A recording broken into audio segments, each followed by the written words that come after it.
সুলতানপুরবাসী জানতে চাচ্ছি আপনারা সকলে কেমন আছেন? আমাদেরকে ভালো রেখেছেন কে? আল্লাহ রাব্বুল আলামিন। এই কারণে বলেন,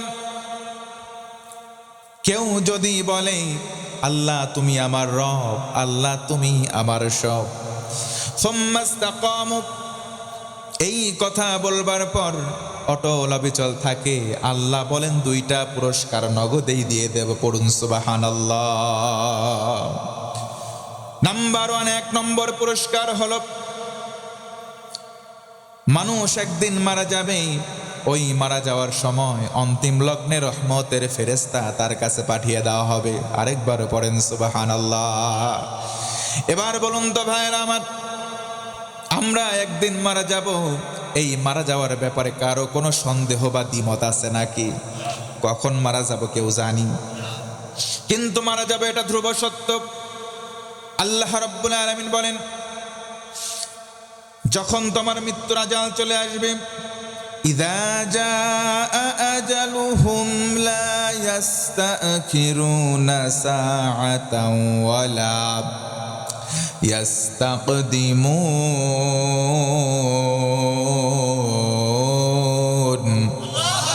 আরেকটু জোরে গলায় বলে আল্লাহু আকবার। আল্লাহ রাব্বুল আলামিন বলেন, বান্দারি, মৃত্যুর সময়সীমা যখন বেঁধে দেওয়া আছে, 1 সেকেন্ড তোমাকে ছাড় দেওয়া হবে না। যখন তোমার মৃত্যুর সার্টিফাই করা আছে, লিখিত দেওয়া আছে, ওই টাইমের সময় মালাকুল মাউত চলে আসবে। একটা মুহূর্ত সময় তোমাকে দেওয়া হবে না। তুমি ওই সময় এক ধাপ সামনে ফেলবা বা তুমি পেছনে যাবা, পারবা না। ঘোষণা কার? আল্লাহ বলেন, জমিনে চলার সময় আল্লাহকে রব বললাম, রব বলে টিকে থাকার দরুন আমি আল্লাহ ওই মৃত্যুর সময় রহমতের ফেরেশতা তোমার কাছে পাঠিয়ে দেব। বলুন সুবহানাল্লাহ। ফেরেশতা এসে বলবে, লা তাখাফু, তোমার কোনো ভয় নাই, ওয়ালা তাহসানু, তোমার কোনো চিন্তা নাই, ওয়া আবশিরু বিল জান্নাহ, জান্নাতের শুভ সংবাদ লাও। ও আল্লাহর গোলাম, দুনিয়াতে তুমি আল্লাহকে রব বলেছিলে, এরপর টিকে ছিলে, তুমি ওই অটল ছিল, অবিচল ছিল। এই কারণে আল্লাহ এতটা খুশি হয়েছেন, ওই যে জান্নাতের শুভ সংবাদ আমার মাধ্যমে তোমার কাছে পাঠিয়ে দিয়েছে। আমরা সবাই অটল থাকতে চাই, অবিচল থাকতে চাই, ন্যায়ের পক্ষে থাকতে চাই, সতের পথে থাকতে চাই। এই জন্য আল্লাহ রাব্বুল আলামিন যেন আমাদের তৌফিক দেয়। পড়েন আমিন। আল্লাহ রাব্বুল আলামিন তিনটা আমল দিলেন। নাম্বার 1, 1 নম্বর আমল হলো আল্লাহর ভয় অর্জন করা। জোরে বলেন তো, আল্লাহর ভয় থাকার দরকার আছে না নাই? আল্লাহ রাব্বুল আলামিন বলেন, ইয়া আইয়ুহাল্লাযীনা আমানুত্তাকুল্লাহা হাক্কা তুকাতিহি ওয়া লা তামুতুন্না ইল্লা ওয়া আনতুম মুসলিমুন। আমার আল্লাহ বলেন, ও মুমিন, ও ইমানদার, যারা নিজেদেরকে ইমানদার বলে দাবি করো, শোনো, তোমরা আল্লাহকে ভয় করো। তোমরা সবাই আল্লাহকে ভয় করে চলো। আর তোমরা এমন ভাবে ভয় করো যেই ভয় করার মতো হয়। আর তোমরা মুসলমান না হয়ে মৃত্যুবরণ করো না। ঘোষণা কার? আল্লাহর ভয় যদি কারো কলিজায় থাকে, সৎ পথে থাকা তার জন্য সহজ থেকে সহজতর হয়ে যায়। আল্লাহ রাব্বুল আলামিনের ভয় কেমন করে কলিজায় যায়? আল্লাহর ভয় কারো কলিজার মধ্যে যদি প্রবেশ করে, ওই ব্যক্তি অন্যায় কাজে, অপকর্মের মধ্যে নিজেকে নিয়োজিত রাখতে পারে। এটা জোর গলায় বলেন, পারে। আল্লাহর ভয় কেমন করে মানুষের কলিজার ভেতরে আসে? কোরআনের সংস্পর্শে যখন বান্দা যায়, কোরআন তাকে আল্লাহর ভয় কলিজার ভেতরে ঢোকাতে সহায়তা করে। তৎকালীন সময় নবীজি যখন ইসলামের দাওয়াত দিলেন, তার থেকে লম্বা সময় আগে আয়ামে জাহেলিয়াতের সময় মানুষগুলো এমনভাবে নির্বুদ্ধি ছিল, এমনভাবে জাহেল ছিল।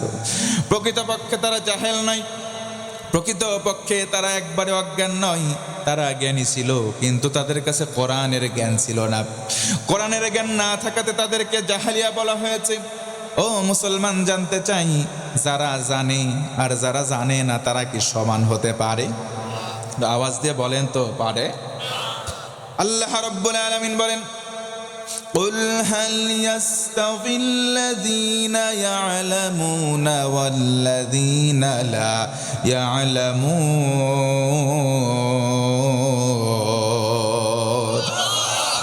নবীজিকে বলা হলো, নবীজি বলেন, যারা কোরআনের জ্ঞান জানে আর যারা জানে না তারা কি সমান হতে পারে নাকি? আল্লাহ প্রশ্ন করলেন, পারে না। ও মুসলমান, এই জন্য কোরআনের জ্ঞান না থাকায় জাহেলিয়া যুগের মানুষ অসংখ্য খারাপ কাজ করেছিল। কথা বলেন ঠিক কিনা? এমন একটা সময় ছিল, সে সময় কন্যা সন্তান ভূমিষ্ঠ হয়, ওই কন্যা সন্তানকে তারা অপায়া মনে করত, মাটির নিচে জীবন্ত প্রথিত করে ফেলত, জীবন্ত তাদেরকে দাফন করে ফেলা হতো। আল্লাহর নবীর সাহাবী দাহিয়াতুল কালবি রাদিয়াল্লাহু তাআলা আনহু ছিলেন একজন সাহাবী, আল্লাহর নবীর কাছের সাহাবীদের মধ্যে অন্যতম। মাঝে মধ্যে জিবরিল আমিন আলাইহিস সালাম যখন ওহিনী আগমন করতেন, দাহিয়াতুল কালবির সুরতে নবীর কাছে আসতেন। এই দাহিয়াতুল কালবি তখনও ইসলাম কবুল করেন নাই। এমন একটা সময় ব্যবসার জন্য তিনি চলে যাচ্ছেন অনেক দূরে। তার স্ত্রী ছিল সন্তান সম্ভবা, বাচ্চা প্রসব হবে।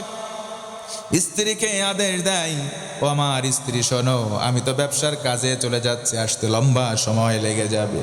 তোমার গর্ভে যে সন্তান আছে, এই সন্তান ভূমিষ্ঠের পর যদি বালক সন্তান হয় তুমি তারে লালন পালন করে বড় করবা, আর যদি কন্যা সন্তান হয় জীবিত তুমি মেরে ফেলবা। এই কথা ওসিয়ত প্রদান করে চলে গেল। লম্বা সময় অতিবাহিত হয়ে যায়।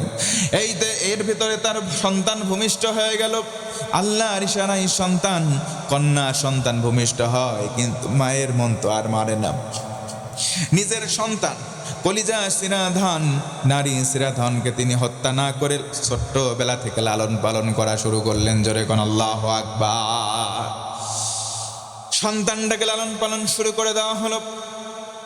ছোট্ট কন্যা সন্তান আস্তে আস্তে বড় হয়। একটা সময় গিয়ে তার বাবা ব্যবসা থেকে ফিরে এসে বলে, প্রাণীর স্ত্রী বলো তো, সেই তুমি সন্তান সম্ভবা ছিলা, সেই সন্তান কি ভূমিষ্ঠ হয়েছিল, সন্তান কোথায়?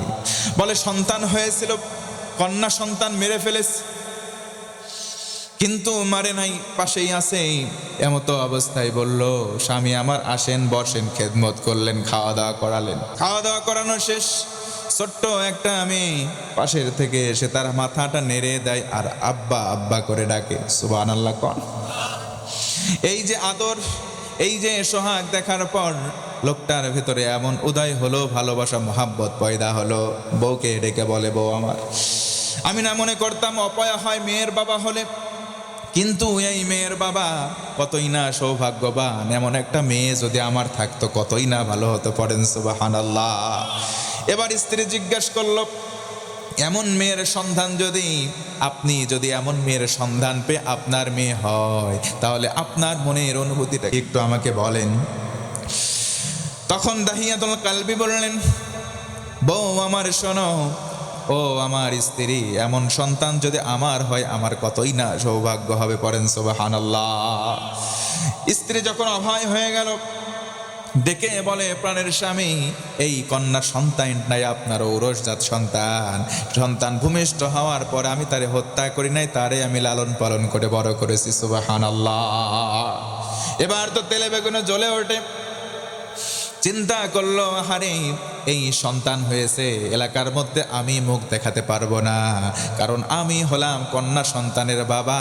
এমনটা অসম্মানজনক, নাউজুবিল্লাহ। অথচ নবীজি আমার বলেন, উম্মত, একটা কন্যা সন্তান তো তোমার একটা জান্নাত। সুবহানাল্লাহ নাই, তার মানে কন্যা সন্তান অপয়া নয়, কন্যা সন্তান রহমত। কথা বলেন ঠিক কিনা? সাহাবী তখন খেপে গেল, কিন্তু স্ত্রীকে বুঝতে না দি বলল, স্ত্রী শোনো, তোমার বাবার বাড়িতে অনেকদিন যাওয়ার সুযোগ হয় নাই, আজকে যেতে চাই, মেয়েটাকে একটু সাজায় দাও। কৌশলে মেয়েটাকে সাজায় নেওয়া হলো। সেখান থেকে চলে যাই দূরে মরুভূমির ভিতরে এমন একটা জায়গার মধ্যে খনন করার যন্ত্র সে আগেই রেখে এসেছিল। কন্যাটাকে দাঁড় করাই, নিজেই গর্ত খনন করে। ছোট্ট মেয়ে গিয়ে বলে, বাবা দ্বিপ্রহরের মধ্যে তুমি কেন এখানে গর্ত করো? তোমার ঘাম ছুটে যাচ্ছে। ছোট্ট কন্যাটা বাবার ঘাম হাত দিয়ে আলতো করে মুছে দেয়। সুবহানাল্লাহ। এরপরে যখন গর্ত খনন করা শেষ হলো, কন্যাকে বললাম আরে কাছে আই, ওই যে দেখ ভেতরে কি। মিথ্যা বাহানায় যখন নিচের দিকে কন্যা তাকিয়েছে, আস্তে করে পেছন দিক থেকে ধাক্কা দিয়েছে গর্তের মধ্যে। কন্যা সন্তান পড়ে গেছে। নাউজুবিল্লাহ। কন্যা সন্তান পড়ে যাওয়ার পর নিজে নিজে উঠতে পারে নাই। বালু চাপা দিতে দিতে যখন মেয়েটার গলা পর্যন্ত বালু চাপা হয়ে গেল, মেয়েটা চিন্তা করলো আমাকে বোধহয় বাঁচতে দিবে না। বলল বাবা, তোমাকে আমি কোনোদিন সন্তানের পরিচয় দেব না। আমার জানটা তুমি ভিক্ষা দাও, তোমাকে কোনোদিন বাবা বলবো না, দূরে কোথাও চলে যাব, তবু আমাকে তুমি জানে মেরো না, জানে মেরো না। কিন্তু বাবার সেই দিনও দিলের মধ্যে রহম আসে নাই, দয়া আসে নাই, জায়গার মধ্যে তাকে হত্যা করে ফেলে। নাউজুবিল্লাহ। ইসলাম যখন কবুল করলেন, একদিন মসজিদের পিলারে মাথাটা ঠোকরাচ্ছে। আল্লাহর রসুল দেখে বললেন, দাহিয়া, তোমার কলিজার ভিতরে কি এমন কষ্ট, তোমার কলিজার মধ্যে কেমন দুঃখ? এই ঘটনাটা সব কিছু বললেন। নবীজি আমার শুনলেন। দাহিয়াতুল কালবি, চোখ দিয়ে দর দর করে পানি পড়ে। আল্লাহর রসুল কথাগুলো শুনলেন, নবীজির চোখ দিয়ে দর দর করে পানি প্রবাহিত হলো। জোরে কোন আল্লাহু আকবার। আল্লাহর নবীজি বললেন, আল্লাহ তোমাকে মাফ করলেও করতে পারেন, কারণ তুমি ইসলাম কবুল করেছো আর এই যে অনুশোচনা করেছো, আল্লাহর ভয় কলিজায় পয়দা করেছে। এই জন্য তোমার পথটা সহজ হবে, তোমার পথটা সতের পথ, তোমার পথটা ন্যায়ের পথ হবে। ও মুসলমান, জোর গলায় একবার বলেন সুবহানাল্লাহ। তার মানে 1 নম্বর আমল আল্লাহর ভয়। আল্লাহর ভয় করার দরকার আছে না নাই? আল্লাহর ভয় যদি কারো কলিজার ভেতরে থাকে, আল্লাহর ভয় যদি কারো অন্তরে থাকে, সেই ব্যক্তি মুত্তাকি, সেই ব্যক্তি আল্লাহ ভীরু হয়ে যায়। আল্লাহ ভীরু যদি কোনো বান্দা বান্দি হয়ে যায়, আমার আল্লাহ ওই বান্দার জন্য নিবেদিত হয়ে যায়। পড়েন সুবহানাল্লাহ। জোর গলায় বলা লাগবে একবার আল্লাহু আকবার। 1 নম্বর আমল হলো আল্লাহর ভয়। আল্লাহর ভয় কারো কলিজায় যদি একবার গেঁথে যায়, আল্লাহ রব্বুল আলামিন বান্দার জন্য নিবেদিত হয়ে যায়। পড়েন সুবহানাল্লাহ। 2 নম্বর আমল হলো নামাজ।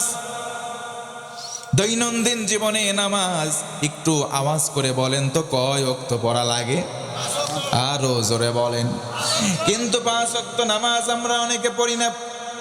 5 ওয়াক্ত নামাজ না পড়লেও মিলিয়ে দেখেন 5 শ্রেণীর মুসলমান আমরা আছি।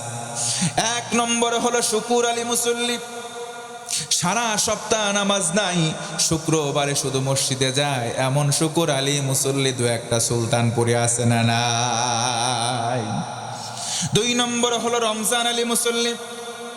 সারা বছর খোঁজ নাই, শুধু রমজান মাসে মসজিদে যায়। তাদের জেলায় নিয়মিত মুসল্লিরা তারাবির নামাজে সামনের কাতারে জায়গা পায় না। একটু কথা বলেন ঠিক কিনা?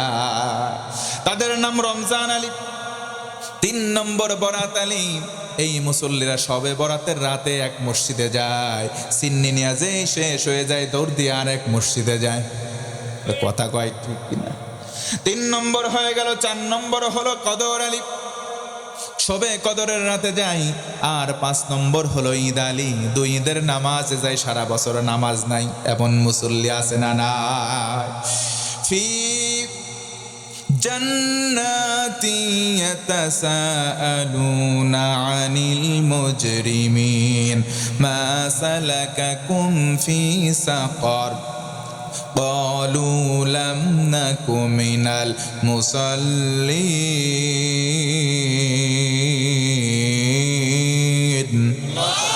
আল্লাহ রাব্বুল আলামিন বলেন, বান্দারে, জান্নাতি জাহান্নামী 2 দল যখন জান্নাতে চলে যাবে, জান্নাতীরা জাহান্নামীদের বলবে, ভাই জাহান্নামে কেন আসলা?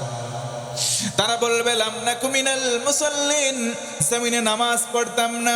ও মুসলমান, জানতে চাই, বলেন তো জান্নাতি দল জাহান্নামী দল কি সমান হতে পারে? লা ইয়াস্তাওয়ি আসহাবুন নারি ওয়া আসহাবুল জান্নাহ, আসহাবুল জান্নাতি হুমুল ফাইজুন।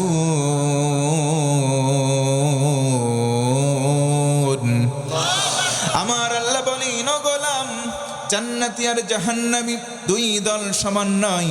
জান্নাতি হবে যারা, চূড়ান্ত সফল হবে তারা। পড়েন সুবহানাল্লাহ। একজন মুরব্বীকে যদি বলেন, মুরব্বী বলেন তো দেখি, নামাজ পড়তে গিয়ে মাগরিবের নামাজ আছে, মাগরিবের নামাজ কয় রাকাত? মুরব্বী বলবে আমি বলতে পারবো না। অথচ ওই মুরব্বীকে যদি বলেন, মুরব্বী আমি না শুনলাম ওই বিলবাড়ির বিলের মাঠে তোমার একটু জমি আছে? মুরব্বী বলবে আছে মানে? ওই যে দাগ নাম্বার এত, খতিয়ান নাম্বার এত, RS নাম্বার, SA নাম্বার সব বলে দেয়। ঠুটস্থ কথা কন, ঠিক কিনা? কিন্তু নামাজের রাকাত বলে না। আমি বলবো, মুরব্বী তোমার থামার সময় আসছে। জমির নাম্বার কবরে বলা হবে না, তোমাকে জিজ্ঞাসা করা হবে তুমি দৈনন্দিন কয় ওয়াক্ত নামাজ পড়েছিলে। কথা বলেন, ঠিক কিনা? কেমন করে ঘুমাও তুমি, হে যুবক, কেমন করে ঘুমাও তুমি ফজর করে কাজা? এমনও তো হতে পারি জোহরে জানাজা তোমার, এমনও তো হতে পারি জোহরে জানাজা। এই জন্য আমরা নামাজ ছেড়ে দেব না। ও মুসলমান, নামাজ 5 ওয়াক্ত আমরা পড়বো তো ইনশাআল্লাহ। সতের পথে থাকতে গেলে, ন্যায়ের পথে থাকতে গেলে তিনটা আমল। 2 নম্বর আমল হলো নামাজ পড়তে হবে। আল্লাহ রাব্বুল আলামিন বলেন, ইন্নাস সালাতা তানহা আনিল ফাহশাই ওয়াল মুনকার। আল্লাহ বলেন, নামাজের মতো যদি তোমরা নামাজ আদায় করতে পারো, নিশ্চয় তোমাদের এই নামাজ অশ্লীলতা পাপাচার থেকে তোমাদেরকে ফারেক রাখবে, তোমাদেরকে হেফাজতে রাখবে। পড়েন সুবহানাল্লাহ। সাহাবীরা কেমন করে নামাজ আদায় করেছেন? আব্দুল্লাহ রাদিয়াল্লাহু আনহু আনসারী সাহাবী ছিলেন। আব্দুল্লাহ আনসারী রাদিয়াল্লাহু তাআলা আনহু নামাজ যখন শেষ হয়, নবীজি সালাম ফেরায়, সঙ্গে সঙ্গে নবীর পেছন থেকে উঠে বাড়িতে চলে যায়। 1 দিন 2 দিন 3 দিন এমনটা হওয়ার পর কয়েকজন সাহাবী নবীজি বরাবর অভিযোগ দায়ের করলেন, ওগো নবীজি, আব্দুল্লাহ আনসারী নামাজের সালাম ফিরানো শেষে সঙ্গে সঙ্গে চলে যায়, বারবার চলে যায়। 1 দিন 2 দিন নয়, দৈনন্দিন সালাম ফিরানো শেষ হয়ে যায়। যখন আব্দুল্লাহ আনসারী বাড়িতে চলে যায়, ঠিক তখন ঠিক আছে, আজকে নামাজ শেষে বসতে বলবা। বসতে বলার সময় নাই, কারণ আল্লাহু আকবার বলে যখন নবীজি নামাজ শুরু করেন, ওই সময় এসে আব্দুল্লাহ পেছনের দিকে নামাজে দাঁড়িয়ে যায়। আবার যখন সালাম শেষ, সঙ্গে সঙ্গে উঠে দৌড়। সেই দিনেও তিনি বসেন নাই, সাহাবীরা ধরতে পারে নাই, কিছু বলতে পারে নাই। আল্লাহর নবী নামাজ শেষ করলেন, সাহাবীদেরকে বললেন, চলো তো তার বাড়ির দিকে যাওয়া যাক। জোরে সুবহানাল্লাহ। বাড়িতে চলে গেলেন সাহাবীরাও সামনে, নবীজিও সামনে। ডেকে বলে, ও আব্দুল্লাহ, বাড়িতে আছো নাকি? 1 বার 2 বার 3 বার সালাম দেওয়া হলো, কিন্তু বাড়ির ভেতর থেকে কোনো আওয়াজ আসেনি। নবীজি এবং সাহাবীরা চলে যাচ্ছেন প্রায়। আব্দুল্লাহ আনসারী বাড়ির ভেতর থেকে দৌড়িয়ে কাসুমাসু কণ্ঠে এসে বলে, ইয়া রাসূলুল্লাহ, ভুল হয়, আমি ভুল করে ফেলেছি, আমাকে মাফ করেন। আমি তো ঘরের মধ্যেই ছিলাম। জোরে বলুন আল্লাহু আকবার। ঘরের মধ্যে ছিলাম, তোমাকে ডাকা হলো কেন শোনো নাই? আর দৈনন্দিন নামাজ পড়ে শেষ না করে চলে আসো কেন? চোখ দিয়ে তরতর করে পানি পড়ে, ইয়া রাসূলুল্লাহ, আমি নামাজ পড়ে চলে আসি। আমি না আপনার কাছে শুনেছি কোরআনের সেই মধুর বাণী, কু আনফুসাকুম ওয়া আহলিকুম নারা, জাহান্নামের অগ্নি থেকে তুমি শুধু নিজে নয়, আহালদেরকেও বাঁচাও। ঘোষণা কার? আমি নামাজ পড়বো, জান্নাতে যাব, হবে না, আমার স্ত্রীকেও জান্নাতে নেওয়াই লাগবে। আমি নামাজ পড়লেই হবে না, আমার স্ত্রীকেও নামাজ পড়ার জন্য তাগিদ দিতে হবে। কিন্তু দুঃখের বিষয়, ইয়া রাসূলুল্লাহ, আমি, আমার 2টা সন্তান, আমার স্ত্রী, মাত্র কাপড় একটা। কয়টা? আমি নামাজ পড়ার জন্য কাপড় পরে আসি, ঘরের মধ্যে একটা গর্ত করা আছে, আমার স্ত্রী উলঙ্গ অবস্থায় সেখানে বসে আছে। আমি নামাজ পড়ে এখান থেকে চলে যাই, ওই গর্তে আমি নিজে উলঙ্গ হয়ে বসি, কাপড়টা খুলে দেই, স্ত্রীটা ফরজ নামাজ টুকুন পরে আবার গর্তে বসে যায় বা নিজেকে ছাপিয়ে নেয়। আমি আবার কাজের জন্য বাহিরে চলে যাই। ইয়া রাসূলুল্লাহ, আমি এই কারণে নামাজ শেষে বসতে পারি নাই, প্রতিদিন চলে আসি। আমি নিজে বাঁচতে চাই, আমার স্ত্রীকেও বাঁচাতে চাই। সুবহানাল্লাহ পড়বেন না? নবীজি কথাগুলো শুনলেন আর চোখ দিয়ে দরদর করে পানি পড়ে। আরে কাপড় নাই তবু নামাজ ছাড়ে নাই, আর আমাদের ডজনে ডজনে কাপড় মাকার নামাজ আমরা পড়ি না। কথা বলেন ঠিক কিনা? এই নামাজ আজকে আমাদের ভেতরে নাই, নামাজের চর্চা নাই। আল্লাহ বলেন আস্তাঈনু বিস-সাবর ওয়াস-সালাহ ইন্নাল্লাহা মা'আস সাবিরিন। তোমরা চাও আমি আল্লাহর কাছে দুইটা মাধ্যমে, এক হচ্ছে সবর মানে ধৈর্য, দুই হচ্ছে নামাজ। নামাজ এবং সবর ধরে আল্লাহর কাছে চাইলে আল্লাহ দিয়ে দেয়। পড়েন সুবহানাল্লাহ। সত্য পথে চলতে গেলে, ন্যায়ের পথে চলতে গেলে তিনটা আমল। ও মুসলমান আওয়াজ করে বলেন তো আমল কয়টা? নাম্বার 1, 1 নম্বর হলো আল্লাহর পক্ষ থেকে যদি কেউ সতের পক্ষে চলতে চায়, 1 নম্বর আমল হলো তাকওয়া মানে আল্লাহর ভয় কলিজায় রাখা লাগবে। 2 নম্বরে নামাজ পড়া লাগবে। ও মুসলমান, নামাজ পড়ব দৈনন্দিন কয় ওয়াক্ত? 3 নম্বর আমল হলো সত্যবাদিতা, সত্য কথা বলবো, সত্য পথে চলবো। সমাজের মধ্যে সত্য কথা বর্তমানে কমে গেছে। কথা বলেন ঠিক কি না? ঘরের মধ্যে শুয়ে আছে, বন্ধু মোবাইল করে বলে বন্ধু কোথায়? এই তো আমি দাসুরিয়ার বাজারে। শুয়ে আছে সুলতানপুরে, ফোন করে বলতেছে আমি দাসুরিয়া বাজারে। আছে না নাই? এই যে মিথ্যার প্রচলন বেড়ে গেছে। মিথ্যা পথে চলবে যারা, সৎ পথ পাবে না তারা। সৎ পথ পাওয়ার জন্য 3 নম্বর আমল সত্যবাদী হওয়া লাগবে। নবীজি আমার বলেন as-sidqu yunji wal kidhbu yuhlik। সত্য মানুষকে মুক্তি দেয় আর মিথ্যা মানুষদেরকে ধ্বংস করে দেয়। আমরা সবাই ধ্বংস হতে চাই না, মুক্তি পেতে চাই। আমরা যদি মুক্তি পেতে চাই সত্য পথ ধরতে হবে, সত্য কথা বলতে হবে। আল্লাহ বলেন কুনু মা'আস সাদিকিন। শুধু তাই নয়, সত্যবাদী যারা তোমরা তাদের সঙ্গী হও। কোন সুবহানাল্লাহ। এই সত্যবাদী মানুষগুলা কি মানুষকে ঠকাইতে পারে? জোরে কোন পারে? তো মানুষগুলো আজকে আমাদের সমাজে একজন আরেকজনের ঠকাই, আছে না নাই? জোরে কোন আছে না নাই? একটা মানুষ কৃষক, তার সন্তানকে শিক্ষিত করেছে, সন্তানটা বিশেষ ক্যাডার হয়েছে বা উচ্চ একটা চাকরি পেয়েছে। অন্য মানুষরা কি বলে, বাপ দিয়ে খাই তো পাট, আর দেখো পাটের বেটা আজকে ভাব নিতেছে। ভাব নয়, আপনার তো গর্ব করে দোয়া করা দরকার। কথা বলেন ঠিক কি না? কিন্তু আমাদের সমাজের দৃশ্যপট পুরোটাই ডিফারেন্ট, পুরোটা ভিন্ন। কি আমরা একজন যদি উপরে ওঠে 10 জন মিলোর পা ধরে নিচে টানাই। আল্লাহ রসুলের পদাঙ্ক অনুসরণ করলে কেমন হয়? আমাদের কলিজার ভেতরে কেমন মহাব্বত তৈরি হয় কোরআন এবং রসুলের প্রতি। সাহাবীদের জীবনী থেকে শিক্ষা গ্রহণ করব। নবীজি আমার হজ্জাতুল বিদায় হজে বললেন সাহাবীরা, 2টা জিনিস তোমাদের মাঝে রেখে গেলাম।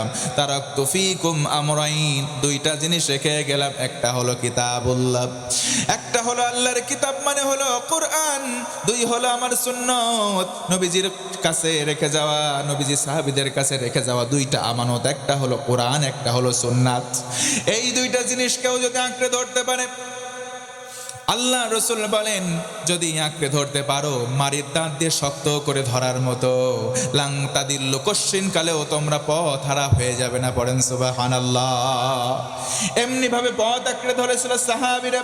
তার মধ্যে অন্যতম একজন সাহাবী হযরতে বেলাল হাবশী গোলাম রাদিয়াল্লাহু তাআলা আনহু। হযরতে বেলাল রাদিয়াল্লাহু আনহু নবীর পদাঙ্ক কেমন করে ধরেছিলেন, এই ঘটনাটা বলেই আমি আলোচনার শেষ টানব। আল্লাহর নবীর সাহাবী হযরতে বেলাল রাদিয়াল্লাহু তাআলা আনহু খেনা গোলাম হাবশী গোলাম রাদিয়াল্লাহু আনহু একদিন নবীর পায়ে দিয়ে হেঁটে যাচ্ছেন। আল্লাহর রাসূল বসে আছেন, নবীজি কিছু খাবার খান, ডেকে বলেন বেলাল আমার সঙ্গে বসো, আমার সঙ্গে খাবার খাও। আল্লাহর নবীর কথা শুনে হযরতে বেলাল সেখানে চুপটি মেরে বসে আছে। নবীর চেহারার দিকে তাকাই, কিন্তু বসে না। নবীর পাত্র থেকে খাবার খাওয়া শুরু করে নাই। হযরতে বেলালের এই কাজ দেখে আল্লাহর নবী বললেন, বেলাল তুমি কি আমার কথা শুনতে পাও নাই? আল্লাহর নবীর কথা শুনে বেলাল বললেন, ইয়া রাসূলুল্লাহ, আপনি হলেন মদিনার প্রেসিডেন্ট, আপনি হলেন রাজা, আর আমি হলাম কেনা গোলাম, আমি হলাম হাবশী গোলাম, কেনা গোলাম। আমি হলাম আপনার চাকর, আপনার প্রজা। রাজার পাত্রে 1 প্লেটে কেমন করে খাবো? আমার তো সাহস নাই। নবীজি বললেন, বেলাল রাজা প্রজার পার্থক্য, সাদা কালোর পার্থক্য, ধনী দরিদ্রের পার্থক্য দূর করার জন্যই তো আমি রাসূল আগমন করেছি। কোন সুবহানাল্লাহ। ওয়া মা আরসালনাকা ইল্লা রাহমাতাল লিল আলামিন।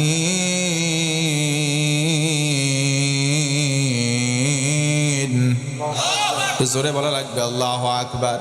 আল্লাহ রাব্বুল আলামিন বলেন, ও নবীজি, আপনাকে আমি গোটা আলমবাসীর জন্য দয়া করে প্রেরণ করলাম, রহমত করে করুণা করে পাঠালাম।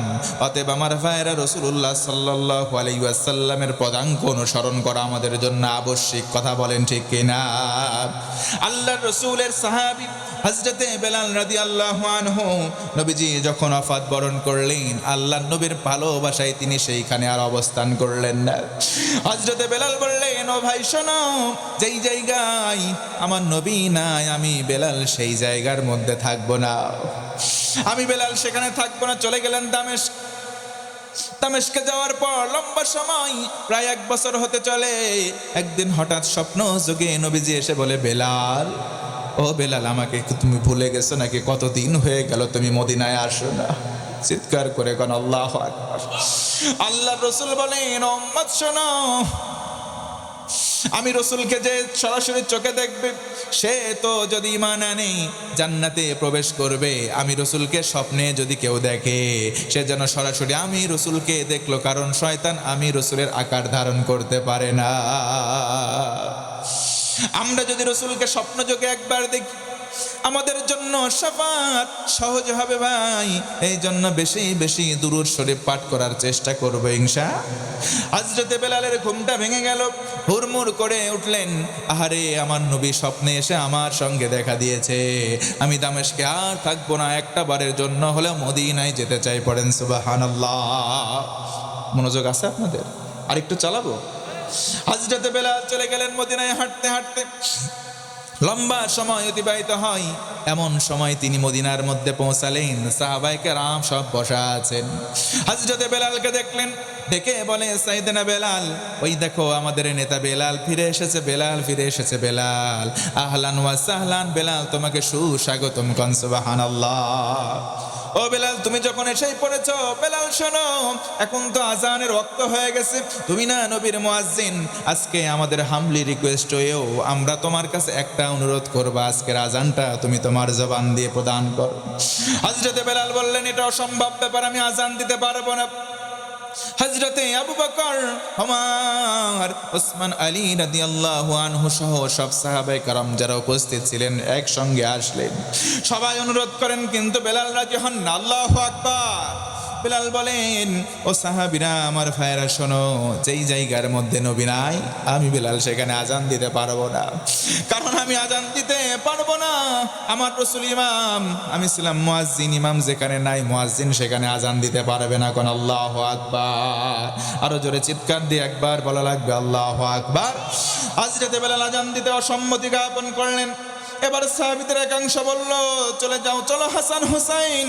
হাসান কোথায়? হুসাইন কোথায়? দুই ভাইয়ের কাছে তখন সাহাবীরা গেলেন, গিয়ে বলে, হাসান হুসাইন, দেখো তো বেলাল এসেছে। বেলাল, আমাদের কথা শুনে না, তুমি হয়তো অনুরোধ করলে আজান দিবে। হাসান হুসাইনের কাছে সাহাবীরা যখন বললেন, সাহাবীদের কথা ফেলতে না পেরে হাসান হুসাইন দুই ভাই এসে বেলালকে বলে, ইয়া বেলাল, আযিন, আজকের দিনে আজান দাও। সুবহানাল্লাহ। হযরতে বেলাল রাজি হয়ে গেলেন। হযরতে বেলাল বলেন, যখন হাসান হুসাইন দুইজন আমার কাছে এসে বলে, আযিন ইয়া বেলাল, ও বেলাল তুমি আজান দাও, আমার কেমন যেন মনে হচ্ছিল। আমার রাসূল দাঁড়িয়ে বলে, বেলাল আজান দাও। সুবহানাল্লাহ। আল্লাহ রাসূল বলেন, হুমা রাইহাতান, হাসান হুসাইন দুই ভাই আমি নবীর আতর, কারণ আমি নবীর কাছে সব সময় কোলে পিঠে তারা দুই ভাই মানুষ হয়েছে। কোন সুবহানাল্লাহ। আমার কোলে পিঠে মানুষ হয়, এই কারণে হাসান হুসাইন তারা হলো আমি নবীর আতর। আমার দুইটা ছেলে সন্তান আছে ভাই, আমার দুইটা ছেলে সন্তান, একটা মেয়ে। এইটা আমার আব্বা। আমার দুইটা সন্তান, দাদা বাদে কিছু বোঝে না। আমি যদি বলি আমার চাইতে আমার বাবার সঙ্গে তাদের মহাব্বতটা বেশি। কন্যা সুবহানাল্লাহ। হাসান হুসাইনটাকে বলে, ও বেলাল, আযিন, তুমি আজান দাও, আজান দাও, আজান দাও। বেলাল রাজি হয়ে গেলেন। আল্লাহু আকবার। হযরতে বেলাল উঁচু টিলায় গেলেন। উঁচু টিলায় দাঁড়ানোর পর ডেকে বলে, সবাই শোনো। এই কথা যখন চারিদিকে প্রচার হলো, বেলাল লম্বা সময় পর, প্রায় 1 বছর পর এসে আজান দেয়। পাশ থেকে ছোট ছোট বালক বালিকারা দৌড়ে এসেছে আজান শুনবার জন্য। দূর দূরান্ত থেকে মহিলারা এসে আজান শুনবে। সাহাবাকে সবাই দাঁড়ানো, ওই জায়গায় সমবেত সকল মুসলমানরা বেলালের আজান শুনবে। হযরতে বেলাল কানের মধ্যে হাত দিয়ে আল্লাহু আকবারের ধ্বনি বললেন 4 বার। আল্লাহু আকবার, আল্লাহু আকবার, আল্লাহু আকবার 4 বার বলার পর আশহাদু আল্লা ইলাহা ইল্লাল্লাহ 2 বার তিনি পড়লেন। কণ্ঠ শুনে চারিদিকে স্তব্ধ হয়ে গেছে। হারে বেলালের কণ্ঠে আজান, জোরে কোন আল্লাহু আকবার। হযরতে বেলাল আবার যখন আশহাদু আন্না মুহাম্মাদার রাসূলুল্লাহ এই বাক্য বলবেন, আশহাদু আন্না মুহাম্মাদার রাসূলুল্লাহ বলতে যাওয়ার সঙ্গে সঙ্গে বিকট একটা আওয়াজ দিল। এমন একটা আওয়াজ দিল, বিকট আওয়াজ, সঙ্গে সঙ্গে বেলাল অজ্ঞান। আল্লাহু আকবার। হযরতে বেলাল জ্ঞান হারিয়ে ফেলে অজ্ঞান হয়ে পড়ে রইলেন। সবাই মিলে দৌড়িয়ে তাড়াতাড়ি গেল। এ বেলালের কি হয়েছে? মাথায় পানি ঢালো। সেবা শুশ্রূষা করার পর লম্বা সময় অতিবাহিতের পর বেলাল রাদিয়াল্লাহু আনহুর জ্ঞান ফিরে আসলো। কন্যা সুবহানাল্লাহ। আপনাদের কি কষ্ট হচ্ছে? হযরতে বেলালের জ্ঞান ফিরে আসলো। ও বেলাল, কেন কাঁদো? হাউমাউ করে কাঁদে বেলাল। বেলালের কান্না দেখে সাহাবীরাও কাঁদে। ওই যে যারা আজান শুনতে আসছিল সবাই কাঁদে। ফি তারিখুল ইসলাম, ইসলামের ইতিহাসে বলা হয়েছে, আসাদুল বুকাই ফিল মাদিনা, মদিনায় সবচাইতে কান্নাওয়ালা দিন ওই দিন, যেই দিন বেলাল আজান দিতে গিয়েও আজান দিতে পারে নাই। জোরে বলতে হবে আল্লাহু আকবার। আজান দিতে গিয়েও আজান দিতে পারে নাই। কোন দিন? ওই দিন। ও বেলাল, কেন আজান দিতে পারল না? হযরতে বেলাল বলেন, আমি যখন আজান দিতাম আশহাদু আন্না মুহাম্মাদার রাসূলুল্লাহ বলতাম, আমার এই আঙ্গুলি দিয়ে আমি আমার রসুলের দিকে ইশারা করতাম সরাসরি। আমার রসুলকে আমি সাক্ষ্য দিতাম আজানের ভেতরে। জোরে কোন সুবহানাল্লাহ। আমি বেলাল আজকে আজান দেওয়ার সময় আমার বিশ্বাস হয় নাই। আমি যখন বললাম আশহাদু আন্না মুহাম্মাদার রাসূলুল্লাহ, সামনে তাকায় দেখি আমার রসুল নাই। সামনে তাকায় দেখি আমার নবী নাই। এই জন্য কলিজায় আমার বিরহ এমন ভাবে জেগে উঠেছে, আমি সহ্য করতে না পেরে বিকট আওয়াজ করে এখানে পড়ে গেলাম আল্লাহু আকবার। আমি বেলাল কোনোদিন আর আজান দিতে পারবো না। আবার তিনি দামেস্কে চলে গেলেন, আর ফিরে আসেন নাই। নবীর প্রতি এইরকম মহাব্বত থাকার দরকার আমাদের আছে না নাই? জোর গলায় বলেন তো, আছে না নাই? হযরতে আলী, আল্লাহর নবীর সাহাবী হযরতে আলী কেমন করে মহব্বত করতেন, কেমন করে ভালোবাসতেন, এই মিসালটাই হলো আজকের আলোচনার শেষ পয়েন্ট। আপনাদের যদি কষ্ট না হয় 5টা মিনিট আগাইতে চাই। আল্লাহর নবীর সাহাবী হযরতে আলী, নবীজির চাচাতো ভাই, আবার তিনি নবীজির জামাই। আল্লাহু আকবার। নবীজির জামাই। 1 দিন 2 দিন 3 দিন পর পর হয়ে যায় পেটের মধ্যে কোনো দানা পানি, কোনো খাবার নাই। জোর গলায় পড়েন আল্লাহু আকবার। নবীজির পেটের মধ্যে কোনো খাবার নাই, আলীর পেটের মধ্যে কোনো খাবার নাই। 3 দিন হয়ে যায়। নবীজির সন্ধানে হযরতে আলী এবার বের হলেন। মসজিদে গিয়ে দেখেন হযরতে রাসূলুল্লাহ নাই, সেখানে তিনি বাড়িতে চলে গেলেন। বাড়ির দরজায় কড়া নাড়লেন, আসসালামু আলাইকা ইয়া রাসূলুল্লাহ। 3 বার সালাম দেন, কিন্তু কোনো জবাব পেলেন না। সেখান থেকে মনটা ভার করেছে, মাথা নিচু করেছে, চলে আসবেন। অন্তিম লগ্নে ভেতর থেকে আওয়াজ এলো, বাবা আলী, ও বাবা আলী, তুমি কেন এসেছো? তোমার শ্বশুর বিশ্ব নবী তো বাড়িতে নাই। হযরতে আলী বললেন, আম্মা জান, আমি তো 3 দিন খাবার খেতে পারি নাই, এই জন্য রসুলের কাছে আসলাম। আম্মা জান খাদিজাতুল কুবরা বললেন, ও বাবা আলী, তাড়াতাড়ি বাড়িতে ফিরে যাও, কারণ তোমার শ্বশুর তোমাকে কোনো খাবার দিতে পারবে না। তুমি আলী 1 দিন 2 দিন 3 দিন খাও নাই, আর তোমার শ্বশুর বিশ্বনবী আজকে তারা 7 দিন অনাহারে আছে। তুমি আলী 3 দিন খাও নাই, তোমার শ্বশুর 7 দিন না খাওয়া। ও আলী, তাড়াতাড়ি বাড়ির দিকে ফেরত যাও, তোমার শ্বশুর তোমাকে কোনো খাবার দিতে পারবে না। আর শোনো সবচাইতে কঠিন কথা, আজকের দিনে প্রত্যুষে সকালবেলা খাবার সহ্য করতে না পেরে, খাবারের কষ্ট সহ্য করতে না পেরে, ক্ষুধার যন্ত্রণা সহ্য করতে না পেরে তোমার শ্বশুর পেটের মধ্যে পাথর বেঁধেছে। পাথর বেঁধে কোথায় যেন চলে গেল। ও বাবা আলী, তুমি তাড়াতাড়ি বাড়িতে চলে যাও, তোমার নবীজি তোমাকে কোনো খাবার দিতে পারবে না। জোরে গলায় বলুন আল্লাহু আকবার। হযরত আলী কথাটা শুনে বিচলিত হয়ে গেলেন, কান্না শুরু করলেন। বললেন, আম্মা জান, আমি তো খাবার চাইতে আসি নাই। আমি আলীর যখন পেটের মধ্যে ক্ষুধা অনুভূত হয়, আমি দৌড়িয়ে মসজিদে চলে যাই। যাওয়ার পরে নবীজির চেহারা বরাবর সামনাসামনি বসি। নবীজির চেহারা মোবারক দেখি। আমি আলী যতদিনই না খাওয়া থাকি না কেন আম্মা জান, নবীর চেহারা দেখার সঙ্গে সঙ্গে ক্ষুধা আমার নিবারণ হয়ে যায়।